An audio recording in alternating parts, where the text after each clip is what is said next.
Pulmonary regurgitation is almost universal after corrective repair of tetralogy of Fallot, more so in those who require a transannular patch for widening of the right ventricular outflow tract.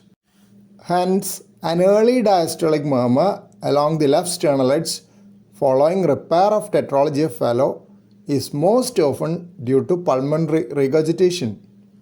But a few cases may also develop aortic regurgitation due to various reasons. Aorta is dilated in tetralogy of Fallot prior to repair because it receives a major portion of the output from the right ventricle as well as the left ventricular output. This is the reason for a high volume pulse in tetralogy of Fallot. Thus, dilatation of the aortic root is one of the potential reasons for aortic regurgitation in tetralogy of Fallot. Other causes are lack of support due to a subaortic ventricular septal defect and valvular deformation resulting from retraction of the surgical patch.